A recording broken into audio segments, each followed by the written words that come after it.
心了！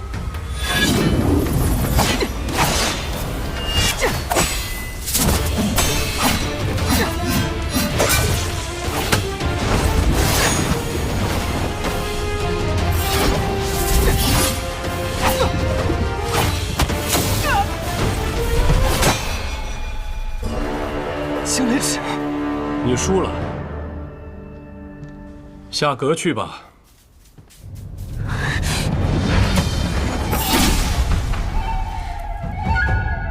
晚辈此番闯阁，有必胜的决心，还请师叔不必留手。请。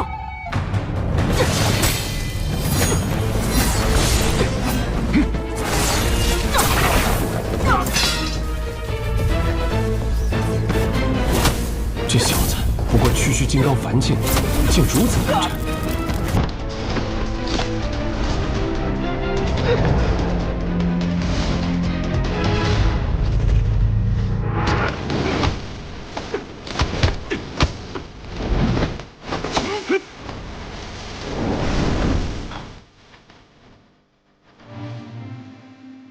洪哥，你知道冠绝榜吗？白小堂牌那个。将来的冠绝榜上得有我雷云鹤的名字，我雷轰的名字一定排在之前。看着吧，我一定名扬天下。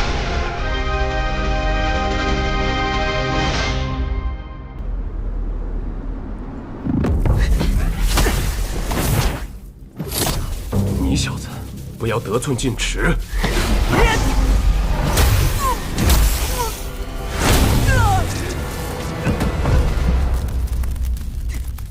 或许你在这一辈雷门年轻人当中确实是天才，可是入了江湖，有的是能顷刻间取你性命的存在。不要太自大了。这我早就明白。我一路来到雪月城，见过了数不清的高手。 威震江湖的前辈，连名号都不知的神秘人，还有我的同辈，却令我难以望其项背的真正的天才。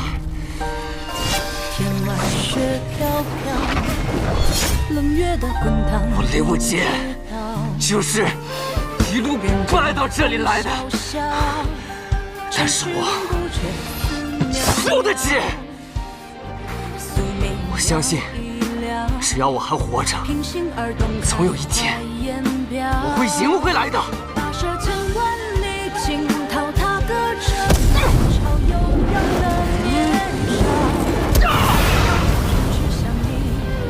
肝胆相照，真情比天大，梦何惧渺小。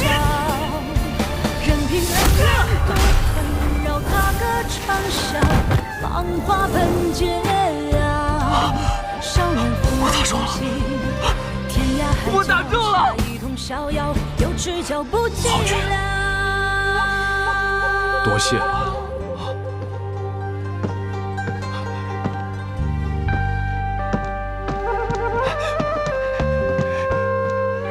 师叔，你看我刚才那算是……躲开一点。啊！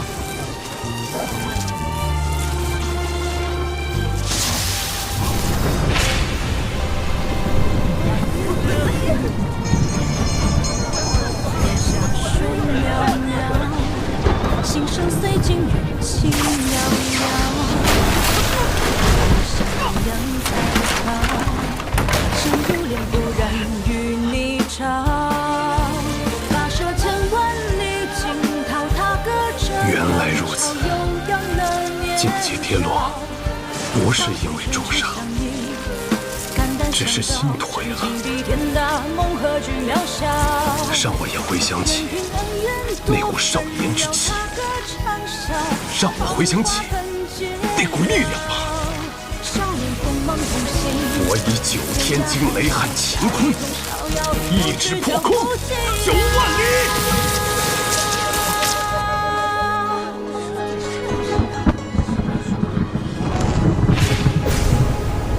想不到，这15层的守阁人竟然是雷云鹤。雷云鹤，他居然还活着！小师叔，雷云鹤很有名吗？怎么没听师门长辈提起过他？你们望城山的人自然是不愿意提起的。这雷云鹤当年可是号称9天惊雷撼乾坤，一指破空9万，同雷梦沙、雷千虎、雷轰并称为雷门4杰。当年最出名的一战，便是打上了你们望城山。上山之后，他要挑战赵玉珍，一指截断上山道，2指掀翻乾坤殿。这第3指，则是对上了赵玉珍的青霄剑，却被一剑斩断了一条胳膊，从此销声匿迹，再也没有在江湖中出现过。传言他早就重伤而亡，没想到躲在雪月城。不过以他的武功，在雪月城当守阁长老，就算是剑仙要登阁也不容易啊。雷长老当年重伤，虽然保住了性命，可是武功境界却是一落千丈，如今只有自在地境的实力了。原来如此，不过看他现在的样子，应该是恢复了吧？若是恢复了，那你这好兄弟可就完蛋了。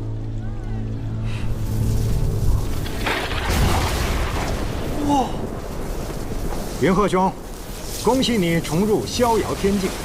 可是，这登天阁也是花了大价钱建造，还望云鹤兄手下留情啊！你这一个雷劈下去，我这登天阁可消受不起啊！我就劈了你这登天阁又如何？求你了！你小子不错。师兄谬赞了。你想登上阁顶，然后带那个人去见你的师傅？哼，好，到时候我也去。啊，阿离。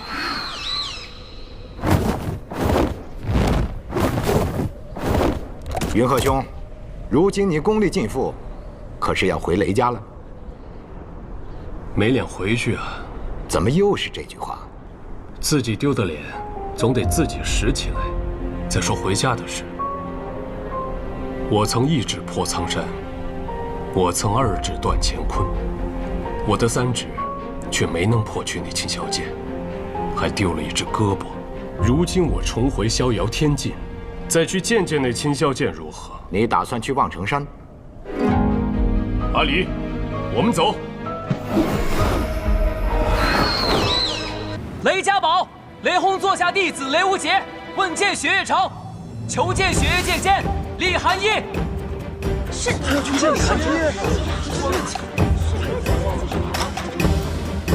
雷家宝，雷轰座下弟子雷无节，问剑雪月城，求见雪月剑仙厉寒衣。爹。雷家宝，雷轰座下弟子雷无节，问剑雪月城，求见雪月剑仙厉寒衣。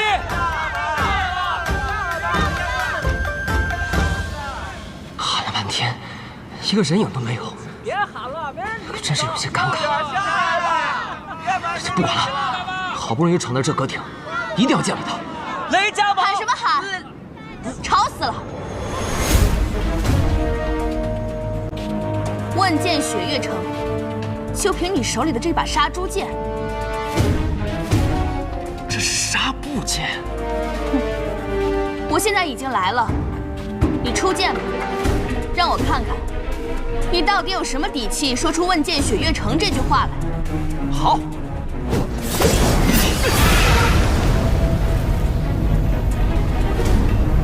这种杂耍，也拿出来丢人现眼。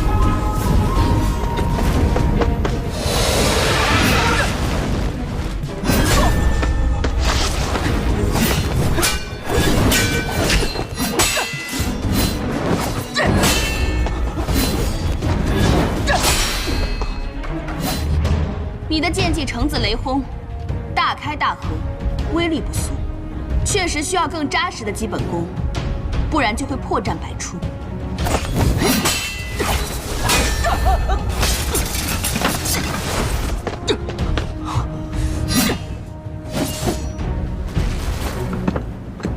听说你学习了雷家的无方拳，还还向天外天的少宗主学了另外一套拳术，再加上火灼术，2套拳法，1门秘术，你有多少心思可以放在席剑上？雷轰那个混蛋，就是这么教你的吗？师傅说了，行走江湖，艺多不压身。一派胡言！行走江湖，一人一剑，足矣。看好！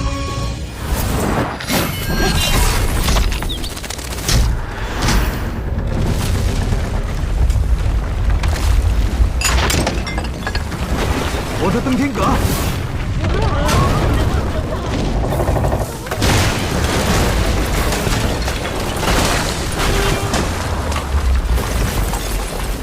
李寒一，你这个混蛋！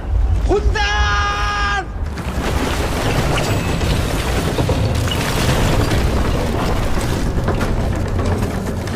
去！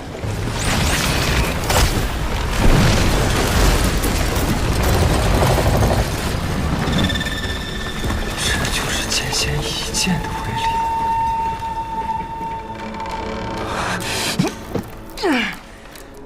喂，你还好吧？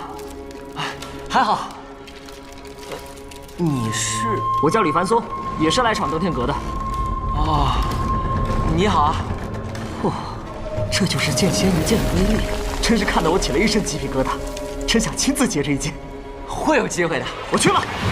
问剑雪月剑仙李寒一，哎，这来闯阁的是我，你要问剑剑仙，得从第1层登起啊。望尘山赵玉珍门下弟子李凡松前来拜会雪月城，问剑雪月剑仙李寒一。请雪月剑仙赐教。无量剑是无量剑。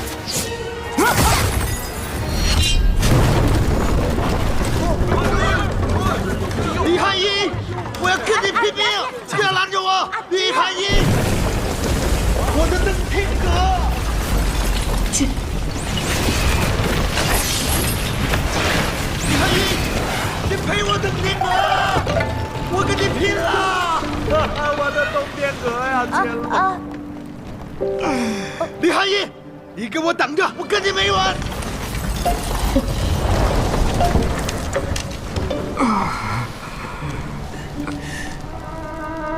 哎，兄台可还好？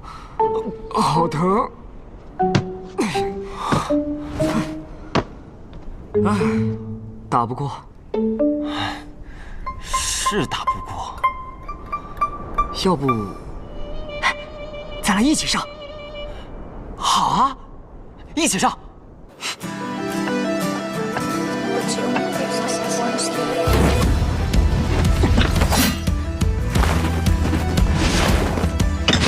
雷家堡雷轰座下弟子雷无极前来问剑雪月城，赵玉珍座下弟子李凡松也来问剑雪月城。有过这时间的情节，模糊了双眼，不顾一切向前，无法抗拒。无极还有一剑，请剑仙试之。樊松亦有一剑，请剑仙试之。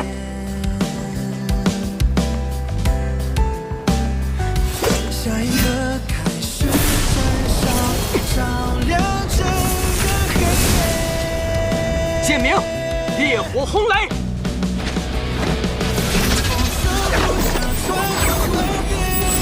剑鸣，无量天罡。我也有一剑。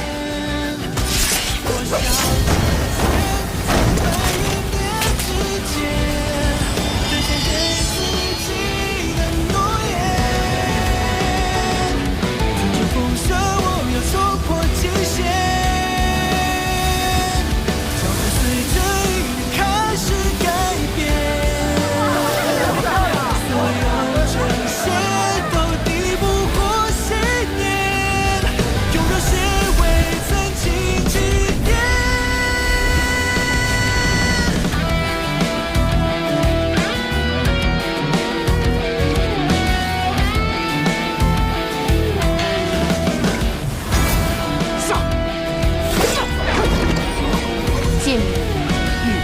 花尘。风扇我冲破极限。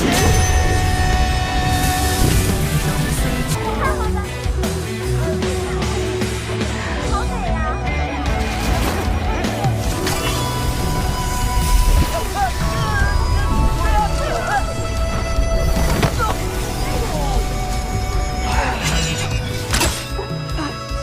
剑仙一剑，冠绝千古。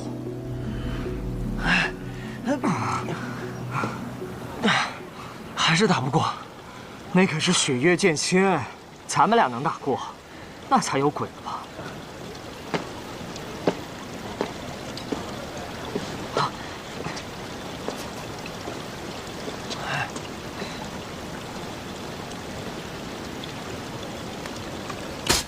这柄剑叫什么名字？啊，回雪月剑仙，这柄剑是我自己用桃木雕的，还没来得及取名字。要不剑仙您给取一个？懒得取。你为何来见我？啊，那个，我听师傅说多了雪月剑仙的大名，有些神往。此番听从师命下山游历，就很想见一下前辈。现在见到了。啊，见到了，见到了，不愧是雪月剑仙。既然已经见到了，那还不快滚！赵师傅，许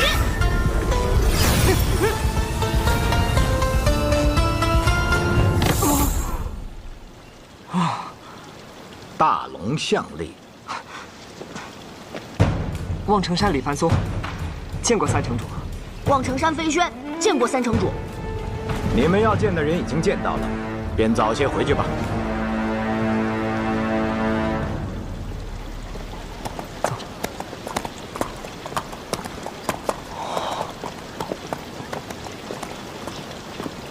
这一带望城山的五运和天运分得不错，看来以后的江湖，望城山要从雪月城手中夺去一半了。谁有稀罕？你呢？为什么来见我？哎，注意看啊，好戏要来了。晚辈雷无节，见过雪月剑仙，恳请雪月剑仙前往雷家堡，见我师父一面。三师尊，这就是你说的好戏啊！这小子，难道不知道韩一的身份吗？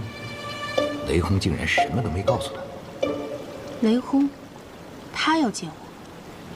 师父曾与雾阶说起，他之所以习剑，就是因为见过了雪月剑仙一剑，之后更是时常念起那一剑，希望能与前辈再见。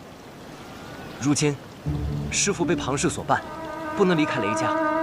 雷无节，斗胆恳请雪月剑仙前往雷家堡，见我师父一面。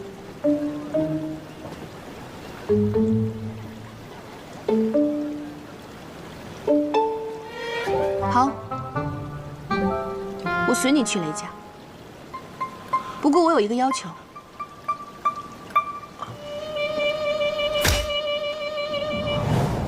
懒得去。剑仙手下留情啊！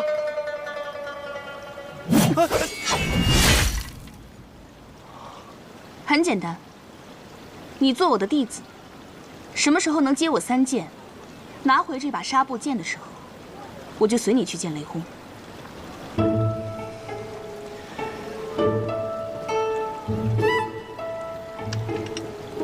你不愿意？剑仙剑术通神，雷无节早已心生神往。不过，此事事关重大，还需要与师父知会一声。你的意思是，先去见雷轰，再来说拜师的事。你知道这是什么吗？空手套白狼。雷无节，拜入剑仙门下是求也求不来的机会，不要再犹豫了。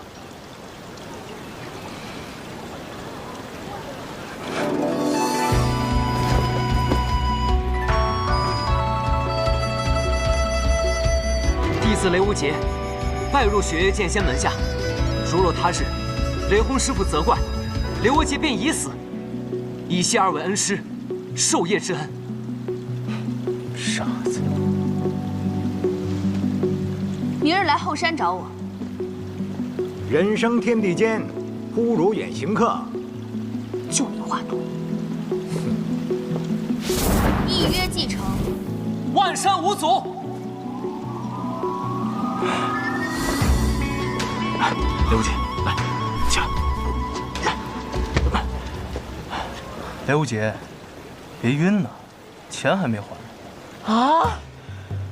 哎，雷无忌，他这一战消耗太多，身体已经透支了。既然你都这么说了，你现在也正式成为他大师兄了。你这个师弟欠我800两，要不然你这个做师兄的帮他把这笔钱还了，我也好回我的雪落山庄。我没有钱。谁有钱？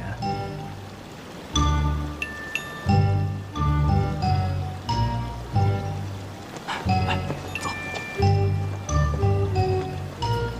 没错，雪月城上上下下所有的金钱开支，都是由我来负责的。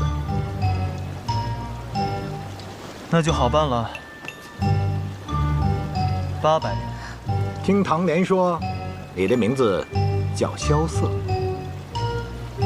是又如何？好名字。少拍马屁。该还钱还钱，我着急赶路。萧瑟，你钱自然是要还的，只不过在下想请萧兄弟到雪月城稍住几天，我心中还有几个疑虑，想要向萧兄弟请教。我若是不从呢？难不成要以武力威胁我？自然不会。想要萧兄弟进入雪月城，在下的确是有私心的。什么私心？长风不才，想收萧兄弟为徒。阿爹，你说什么呢？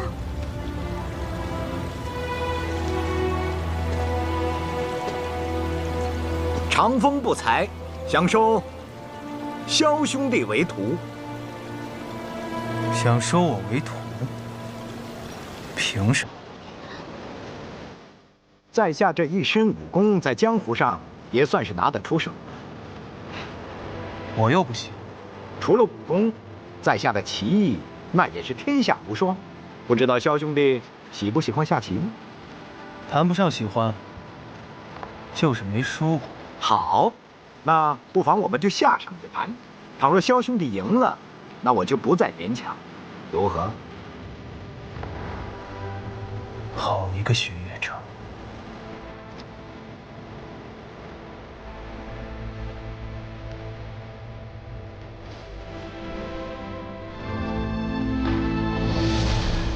你当初就是这么骗落霞仙子留下的？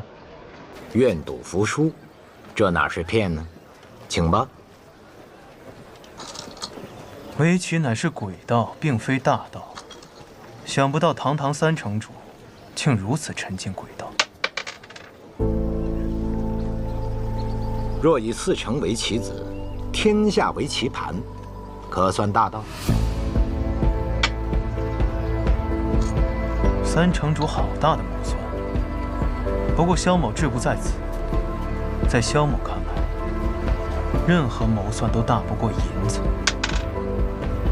志不在此，还要银子，我就不明白了。虽然有别的用处，若不想给，那就算了。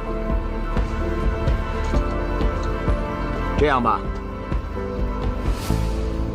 只要你能拜我为师，我便让你统管雪月城的财务，如何？3城主好魄力，值得吗？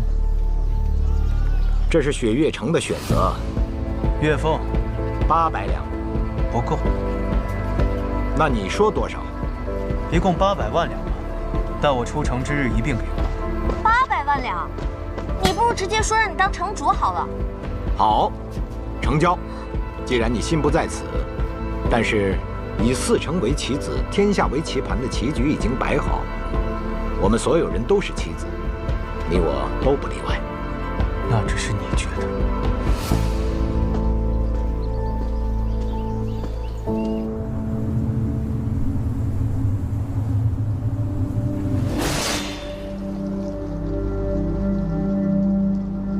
化雪山庄的美，总会在片刻之间悄然凋谢，往往这时候都会下着微微细雪。阿爹还在世的时候，每年都等着看这片刻凋零的美景。他称这种景为雪殇。他觉得梅花凋零之时，雪也已然死去了。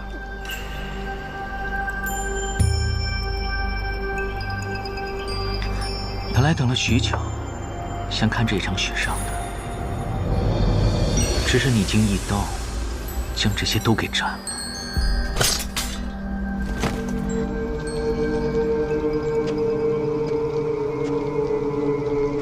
带他下去吧，睡一觉醒来，便什么都给忘了。12柄镰刀现在已然都断了，剩下的事情就交由你们去做吧。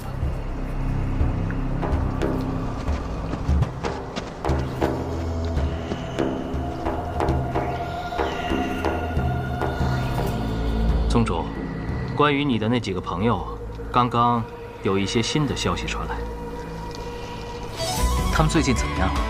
唐莲离开于师，回了一趟唐门，见了唐门师傅唐莲月一面。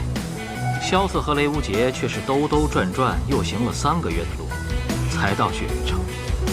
雷无节前去登天阁，一直到了阁顶，与玄剑仙赵玉珍的弟子一同问见雪月剑仙李寒一。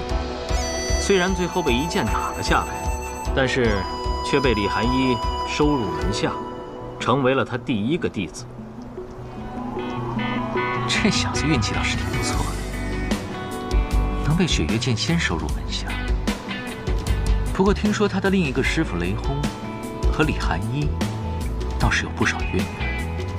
那另一个呢？那个抠门的老板回他的雪落山庄了。萧瑟也留在了雪月城，并且成为了枪仙司空长风的弟子。我还以为会是九仙百里东君。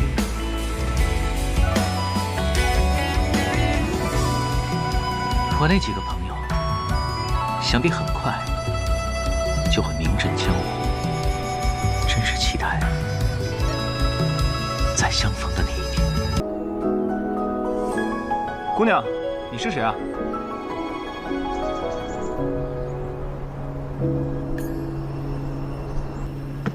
云深处，闻你轻声悠悠的低诉。残霜月，皆化作梦中一幕。奈何一年相逢，一年离别，难渡一生劫。风花雪月，不过前世今生缘。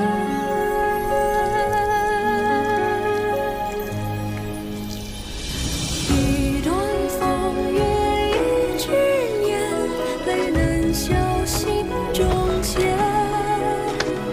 情深不寿，与谁诉离别？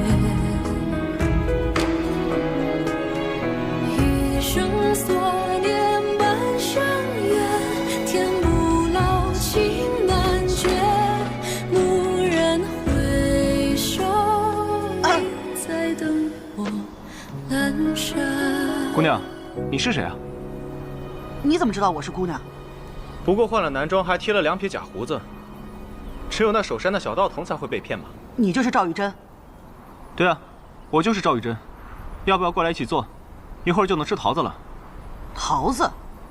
对，我将离火镇心诀注入我这桃木剑中，插在树下，再过半个时辰，就能长出桃子了。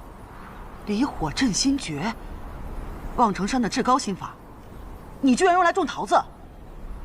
那不然，练它做什么？我是雪月城李寒一，听说你是望城山开山以来最年轻的天师，我想来找你问剑。雪月城，李寒一，这6个字放在一起，可真是够冷啊！可别耽误了我的桃子长大。废话那么多，看剑！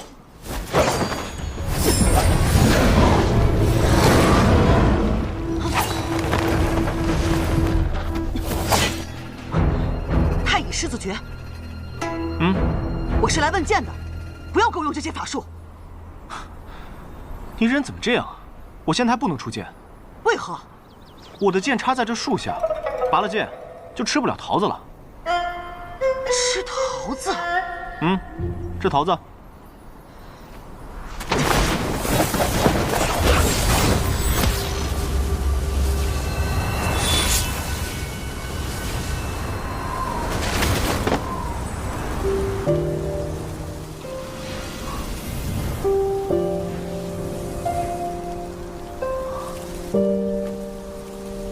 让你吃个屁！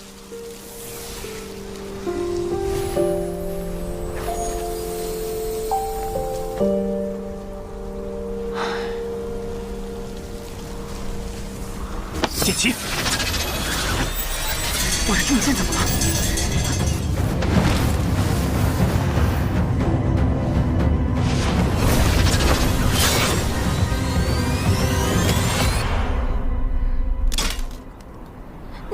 我就说你是个姑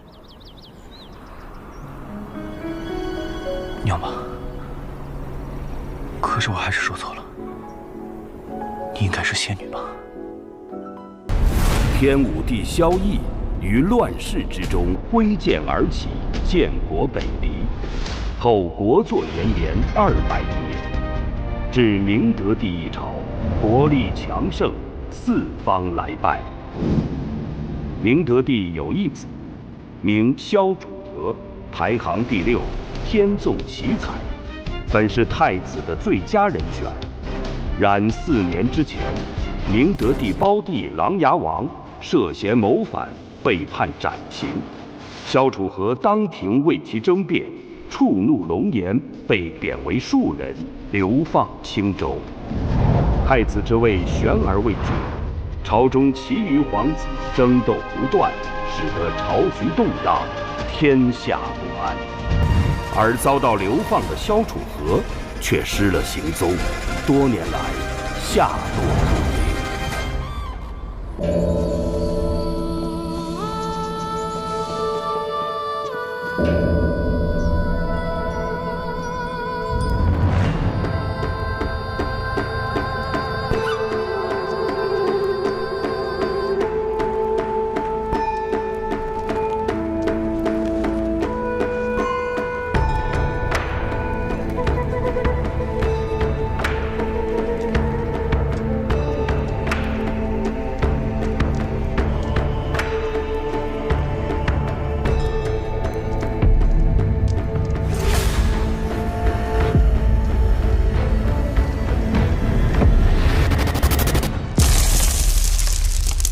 明德20年秋，寒水寺忘忧大师作画，以此为引，震动整个江湖的黄金棺材事件拉开序幕。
老板，您看，咱这雪乐山庄开了都快5年了，现在这连客房都在漏风。您看，您要不要花些银子把这客栈给修整一下？这样还……你懂什么呀？我萧瑟的客栈，要的就是风雅2字。咱们雪落山庄，背靠青山，面朝历史。要是房间再多些颓败之感，那就更显风雅。这正是旅途中人所热衷的感觉。那是什么感觉？自然是在路上的感觉。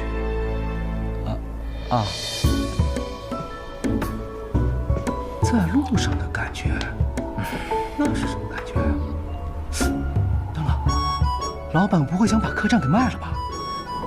这大雪都下了好几个月了，一个客人也没有，马上连工钱都发不出来了。等这客栈一卖，咱哥俩没钱没地方，岂不是沦落街头？哎，来，你想太多了。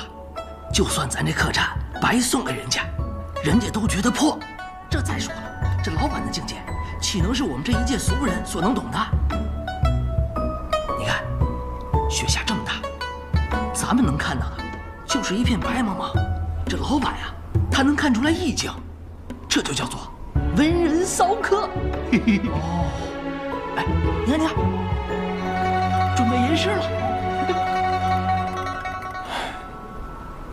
生意不景气啊，要不还是把客栈卖了吧。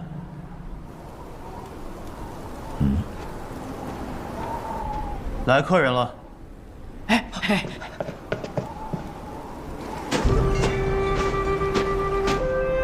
这个人连棉袄都穿不起，看上去不像是有钱住店的样子。你看清楚，他穿的这身衣服红得很特别。这样的料子，除了天启城玉秀坊这样的大铺子，否则要进一批料，都得把整个店铺卖了才行。接客。好嘞。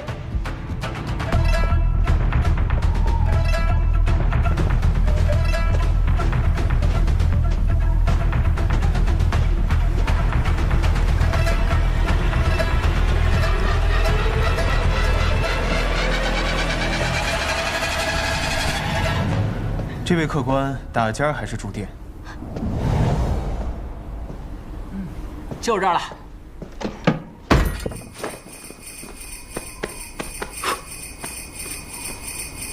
这个家伙看上去就让人讨厌，一点礼貌都没有。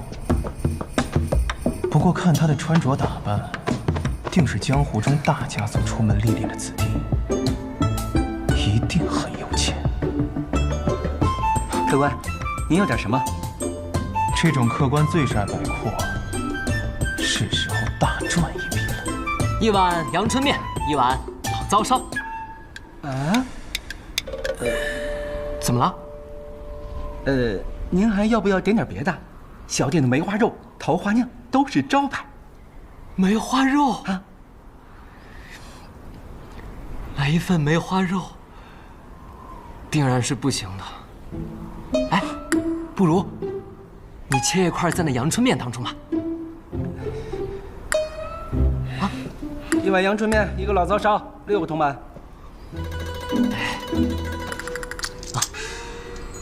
哎，听说了吗？有人从寒水寺运来一件重宝，要去九龙门。哎，知道，江湖上的传遍了，据说谁能得到那重宝，就能号令天下。我怎么听说那重宝是一门绝世武功啊？明明是一个绝世美女。拉倒吧，寒水寺能出美女？那是老大说的。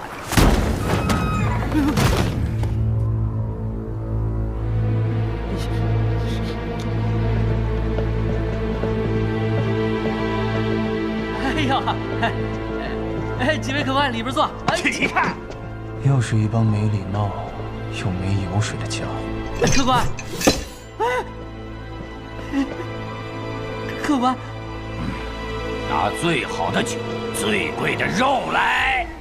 客官，您的面和老糟烧。哇，请慢用。哎，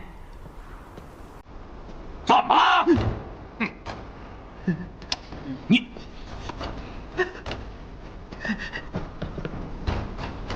这几位客官，本店规矩，先收钱再上菜，所以各位到底是要几斤肉、几两酒，还是提前说好？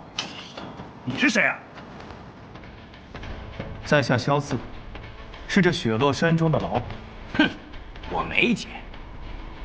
哦，但是你一定有钱。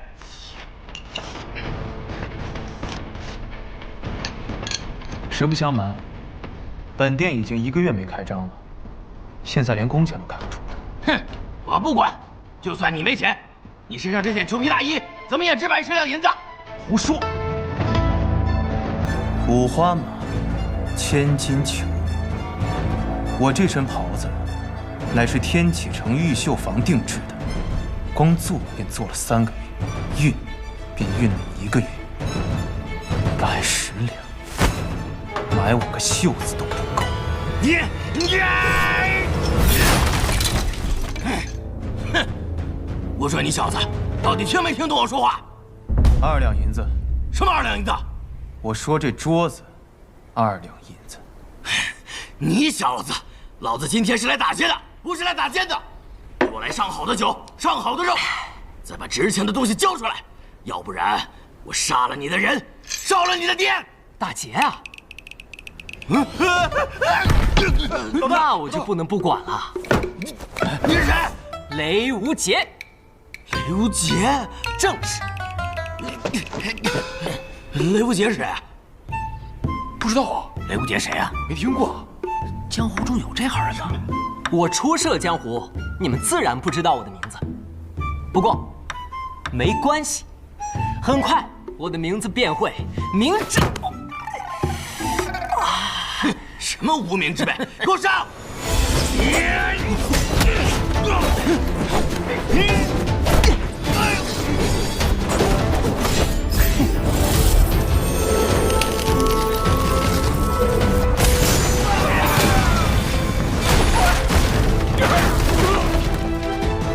风刀挂镜，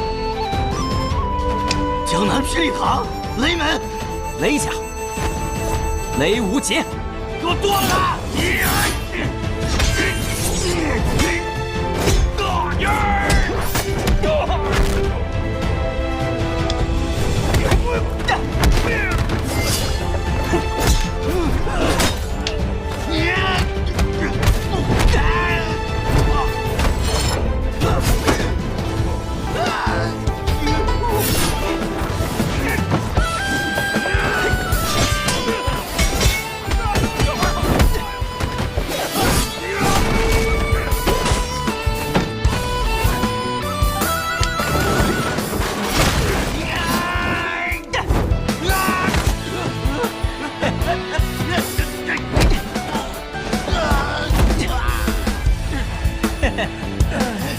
这可是我的无方拳法，当然，我还有更厉害的东西。少年梦逐浪入场，伤心间断年轮，好坏曾遇上分，闯荡才算人生。狂曾见棱角激昂青春，它是我岁月风刃。天涯凌云尽所。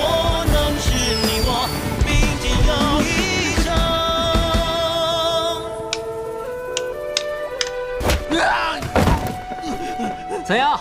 现在可知道我是谁了？还不快滚！快走！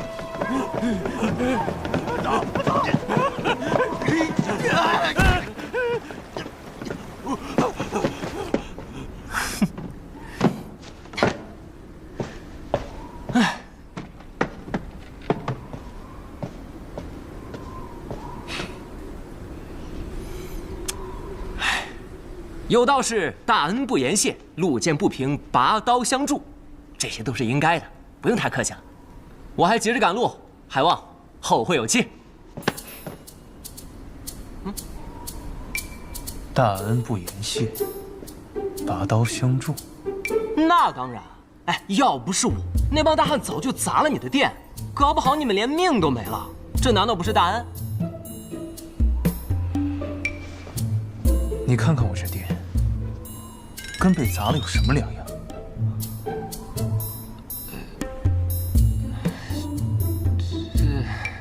？100两。我没钱。那再怎么说，我也算救了你们的命。你这样也太……我需要你来救。这功夫，100两。我真没钱。没钱？但我马上就会有钱的。我要去一个地方，到了那地方便会有钱。什么地方？雪月城。雪月城？嗯。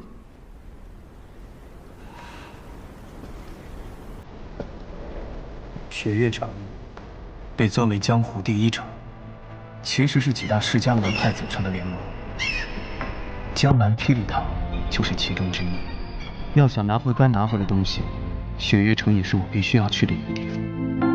如果这个少年真的是去雪月城，那么以他的身份，从雪月城中拿出100两银子，自然不在话下。而且这个家伙似乎并不像在骗人，毕竟他怎么看，除了武功高强以外，简直就是一个傻子。可以，你去雪月城，我得跟你一起去。啊，完全没问题。还有啊，利息就算你500两吧。啊，500两。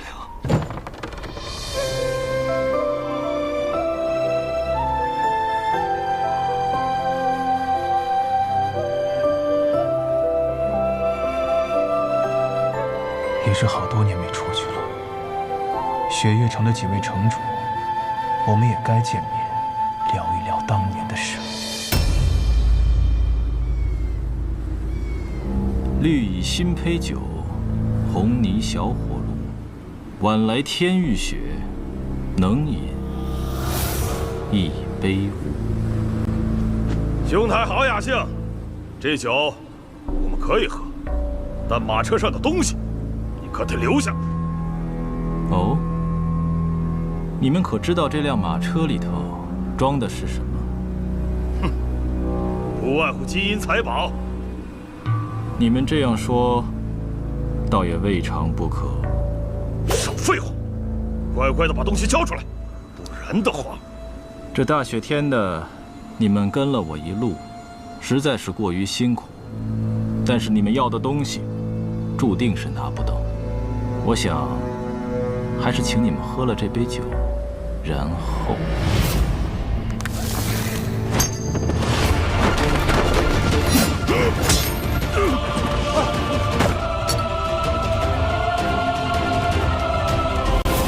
今日，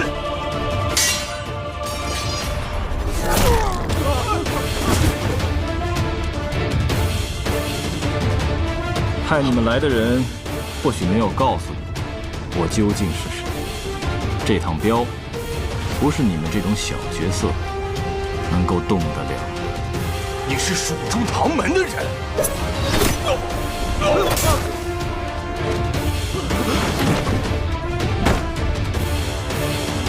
撤！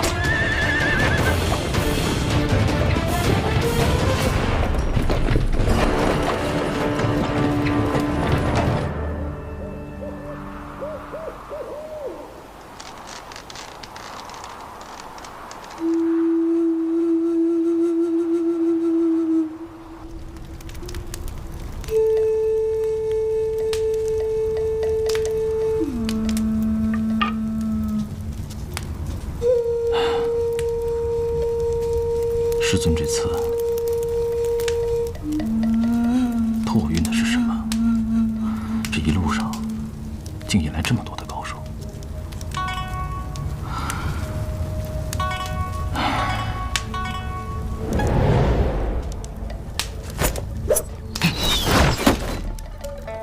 谁？雪月城唐莲。你知道我的名字？我们还会再见的。站住！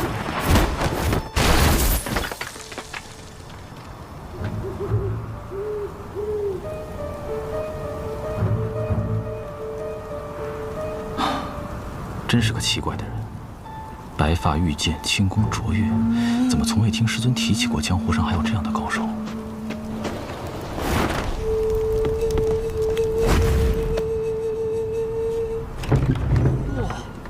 雪也太大了，都不知什么时候才能消的。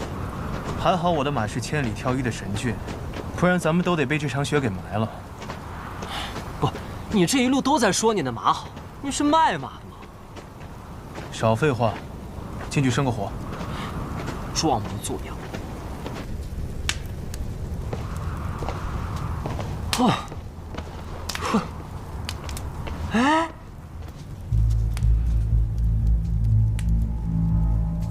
刚刚有人生过火呀。哦。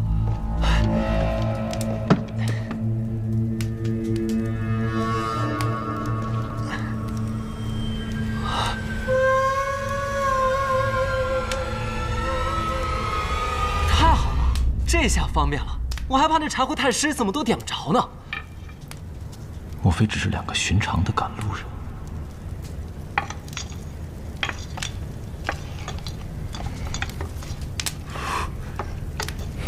快点！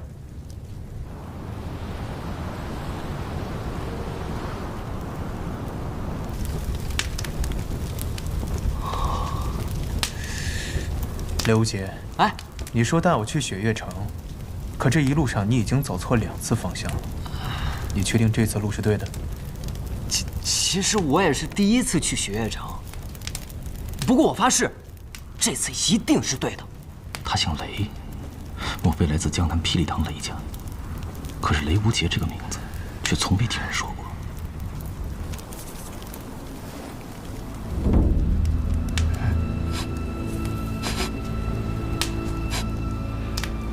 你属狗的吗？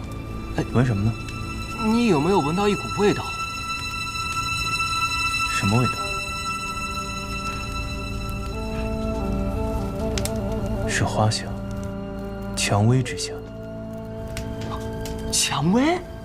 这个天气会有蔷薇啊？这是蔷薇露的味道。蔷薇露出大邑、占城、爪哇，并且只有天启城的百花阁才有的卖。 这儿怎么会？想不到在此荒郊之地，还能遇到能识风雅之人。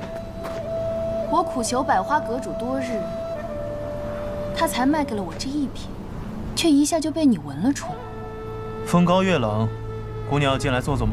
不必了。这是月姬笑送帖。 明侯怒杀人，这就对了，这就对了。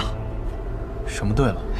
他们2人就是月姬和明侯，杀手榜上位列第9。除了霸占杀手榜上前8席的暗河组织之外，绝对是江湖上最厉害的杀人王组合了。那照你这么说，他们送了我们帖子，岂不就是要杀我们呀？ 你兴奋个什么劲儿？其实帖子是送给里面另一位朋友的，只不过我们的规矩就是接了帖子的都得死，所以今夜2位的命就都一同留在这儿吧。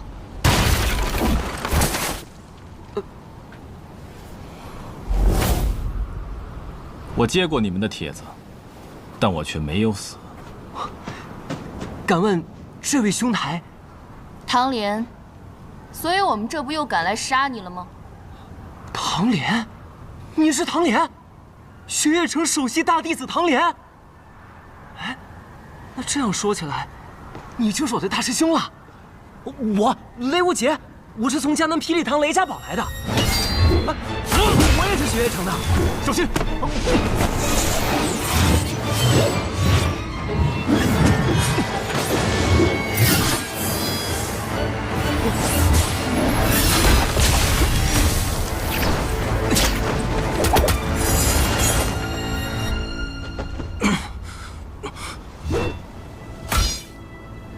明侯天生不爱说话，所以他最讨厌话多的人。好大一把刀啊！你受伤了，你中的百香散也没有完全解，不然刚才那一刀，下一刀你一定挡不住。这一刀我来挡，师兄为我挡了一刀，我也为师兄挡一刀。哦。 小兄弟竟然也是雪月城的人，那杀了你也不算枉杀了。只是明侯的刀不轻一把，你先试试我的剑吧。树衣镜，他们二人的兵器倒是绝配。素衣剑、金具刀，能一晚上见识到这2样兵器的人不多。小兄弟，你可看好了。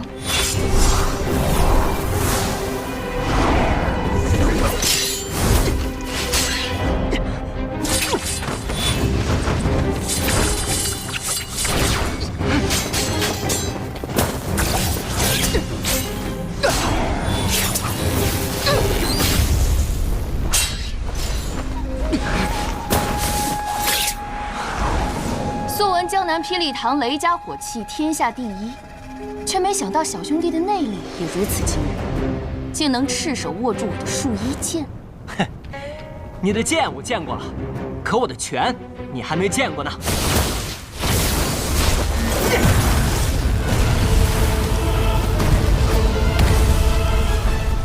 是雷门的无方拳，拳未到，气先到。这小子有一手。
月影剑、防影术，都是绝等的杀人之术。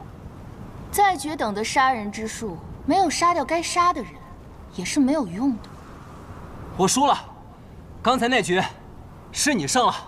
小兄弟说笑了，我们杀手没有输赢，只有生死。想到初入江湖就能遇到这样的对手，是我雷无节的幸运。这是雷家宝的火灼之术，怪不得他的头发会发红。月姬，我们走。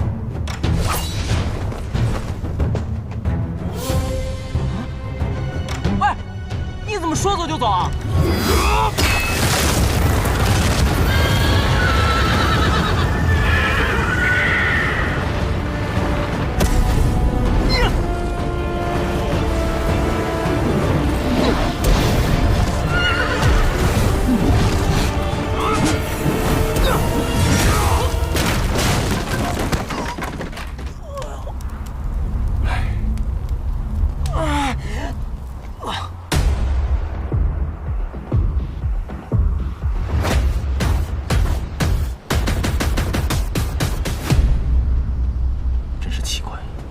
占尽上风，为何要离开？什么人的刀你都敢接，你有几条命够你这么玩的？你不是也会功夫吗？你怎么不去打呀？我什么时候说过我会武功了？不是，你在那客栈，你一挥手，门窗都齐刷刷的关上啊！傻子，这世上除了武功，还有一种技术叫激光，需要你来救。这也行。这位大哥，你在后院是不是有什么东西？刚才有人偷偷溜进去了。我想那明侯月姬也只是不想被人渔翁得利罢了。啊！哇！走吧。怎么了？走。咱们不是要找雪月城吗？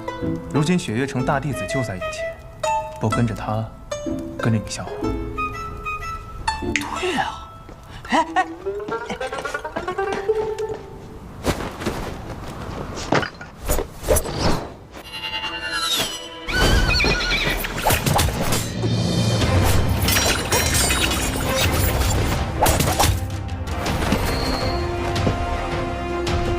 上不得台面的家伙，只敢做些偷鸡摸狗之事。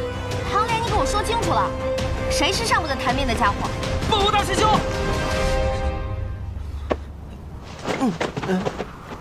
千洛，三师尊知道你来吗？你不会又是偷跑出来？谁说的？我就是出来游历江湖，恰好路经此地。这是什么情况？看来还是偷跑出来的。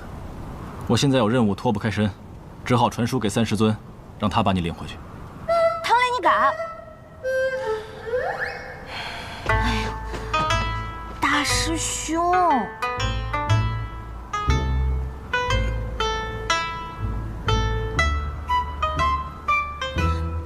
哼，不跟你玩了。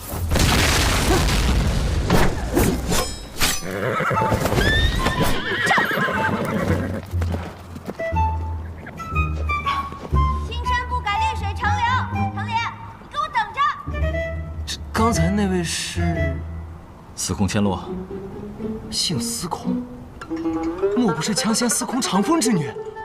正是我三师尊的女儿，雪月城的大小姐。哦，那还真是让人出乎意料。千洛这次是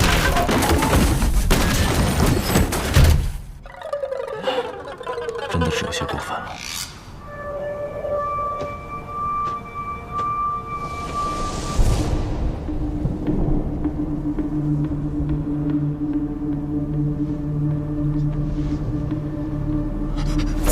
你想做什么？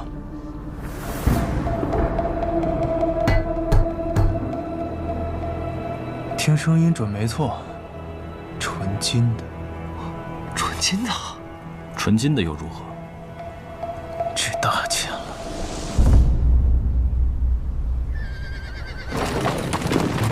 恰！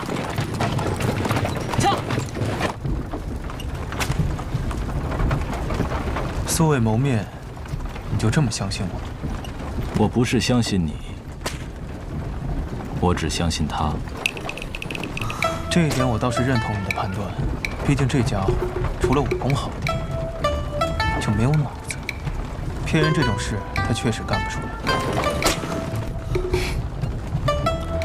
那你呢？我把我最好的2匹夜北马拿来给你拉货，你还不信我？师兄，别理他，他就是个马贩子。这一路上除了听他夸他马好以外，就没听过他说别的话。雷兄弟，你暂时没有拜入师门，师兄这2字，我想你可以不用叫得这么着急。哎，好的，师兄。所以你真的不知道这棺材里装的是什么？师尊并没有告诉我，他只是让我把它运到碧罗城的九龙门。另外，和我说了一句话。什么话？千万不要试图打开这具棺材。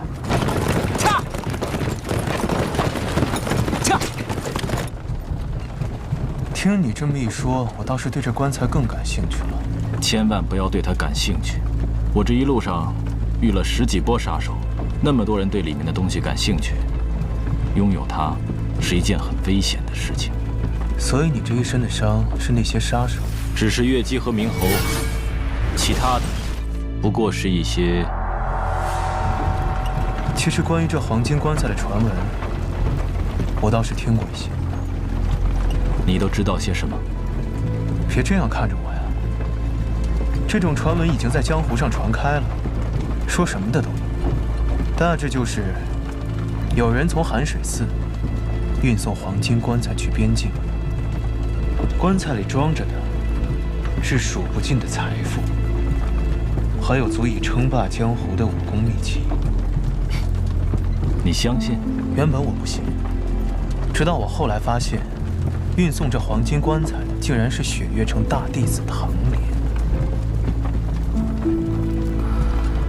那又如何？其实像这种传闻能传遍江湖啊，自然是有人背后推波助澜。不过像明侯月姬这样的杀手，显然是做不到的。相信你也听说了，几个月前寒水寺忘忧大师的事情。我猜这棺材内8成就是忘忧大师的尸首。只是为什么这么多人想要得到他？你究竟是谁？我只是一个消息比较灵通的客栈老板。所以我们到底要去哪儿？直奔九龙门吗？三顾城，美人庄。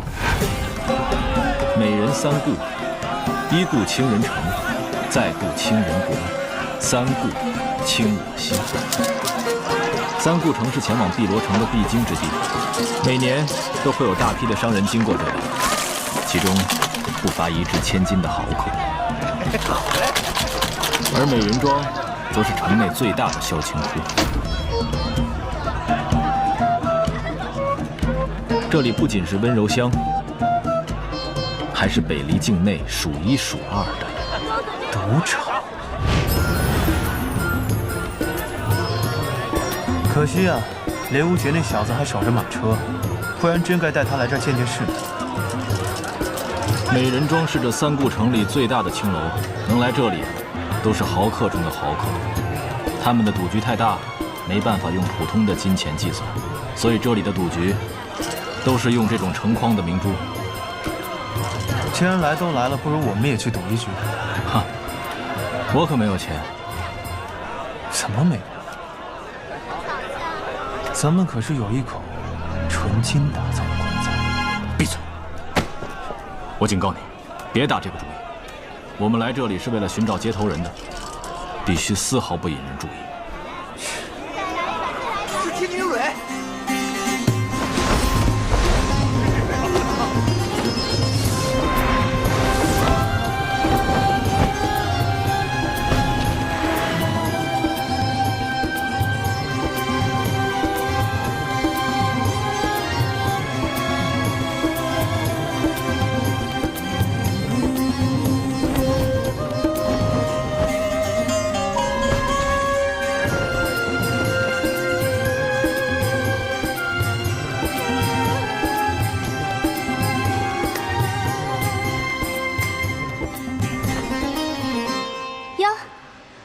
是莲吗？你不是说不能引起别人注意吗？可是现在你看看，整个美人庄，所有人都盯着我们呢。蕊，莲，距离你上一次来，已经过了16个月07天了。你就这么不挂念人家吗？你们一个叫蕊，一个叫莲，听起来还真像是一对老相好。真是个好看的少年郎。刚刚听公子说想要赌一局，美人庄今夜有一场千载难逢的赌局，要不要一起玩玩？我可没有钱。不，你一定很有钱。姑娘为何如此确信？寻常人看到如此庞大的赌场，早就瞪大了双眼。看到我这样的美人，早已迷了心神。但你却是一副懒洋洋的样子，仿佛这样倾城的财富、倾国的美人，在你眼里都是稀松平常的。你说，你是不是很有钱？蕊，现在不是说这个的时候。你的接头人至今也没来，但东西已经准备好了。你要小心，这几天不断有顶级的杀手为了那件东西涌入三顾城，他们中有很多人不好对付。公子还想赌吗？我有一座山庄，名叫雪落，大概值10匣这样的珠子，不知姑娘可愿先借我一批？好说。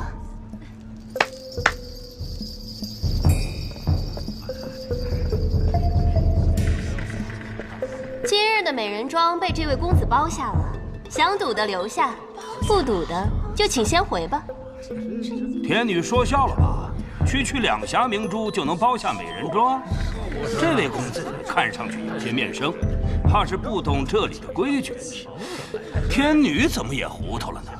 糊涂？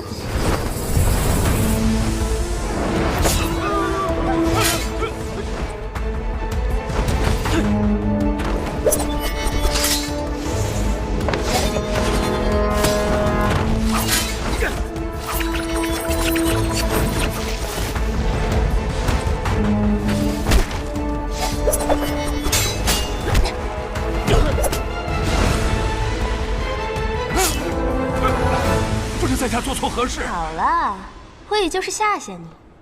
至于为什么吓你，我只是想让在场的人知道，这位公子的赌局不单是金钱局。